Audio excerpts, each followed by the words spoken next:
ബംഗ്ലാദേശിൽ പിടിമുറുക്കി പാകിസ്ഥാൻ ചാരസംഘടന. പാകിസ്ഥാന്റെ രഹസ്യാന്വേഷണ ഏജൻസിയായ ISI ബംഗ്ലാദേശിന് രാഷ്ട്രീയ സുരക്ഷാ രംഗങ്ങളിൽ സ്വാധീനമുണ്ടാക്കിയിട്ടുണ്ടെന്ന റിപ്പോർട്ടുകളാണ് പുറത്തുവരുന്നത്. നീണ്ടകാലം നിഴൽ പ്രവർത്തനങ്ങളിൽ ഏർപ്പെട്ടതിനു ശേഷം 2024 ഷെയ്ഖ് ഹസീനയുടെ സർക്കാർ വീണതിനു പിന്നാലെ അതിവേഗത്തിലാണ് ISI ബംഗ്ലാദേശിൽ നീക്കങ്ങൾ നടത്തിവരുന്നത്.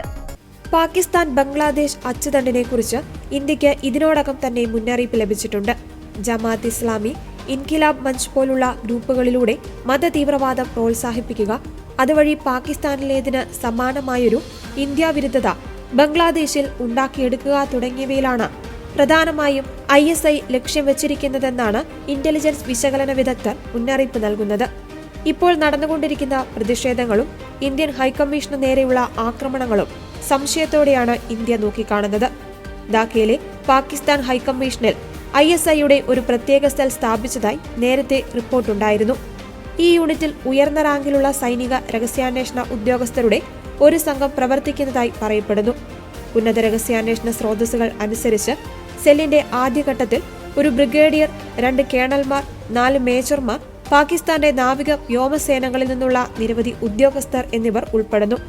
2025 ഒക്ടോബറിൽ Pakistan joint chief of staff committee chairman general Sahir Shamshad മിർസയുടെ 4 ദിവസത്തെ ധാക്ക സന്ദർശനത്തെ തുടർന്നാണ് ഈ അടിസ്ഥാന സൗകര്യങ്ങൾ ഔദ്യോഗികമായി റിപ്പോർട്ട് ചെയ്യപ്പെട്ടതെന്നും പറയുന്നു. ഈ സന്ദർശന വേളയിൽ ജനറൽ മിർസയും ഉന്നത ISI ഉദ്യോഗസ്ഥരും ബംഗ്ലാദേശിന്റെ നാഷണൽ സെക്യൂരിറ്റി ഇന്റലിജൻസും ഡയറക്ടറേറ്റ് ജനറൽ ഓഫ് ഫോഴ്സസ് ഇന്റലിജൻസും നിരവധി കൂടിക്കാഴ്ചകൾ നടത്തി.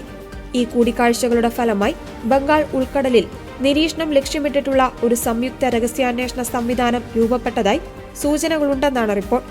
ഇത് ഇന്ത്യയുടെ കിഴക്കൻ അതിർത്തികൾ നിരീക്ഷിക്കുന്നതിനുള്ള സംവിധാനമായിട്ടാണ് കണക്കാക്കപ്പെടുന്നത്.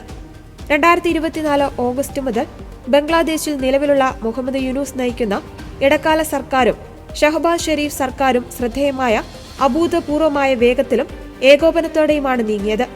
2025 ജൂലൈ 23 ഇരു രാജ്യങ്ങളും തങ്ങളുടെ നയതന്ത്രജ്ഞർക്കും സൈനിക ഉദ്യോഗസ്ഥർ ഉൾപ്പെടെ ഔദ്യോഗിക പാസ്പോർട്ട് ഉടമകൾക്കും വിസരഹിത പ്രവേശനം അനുവദിക്കുവാൻ പരസ്പരം സമ്മതിച്ചു. രഹസ്യാന്വേഷണ വിവരങ്ങൾ കൈമാറുന്നതിന് ഈ നീക്കം എളുപ്പമാക്കിയെന്നാണ് റിപ്പോർട്ടുകൾ പറയുന്നത്.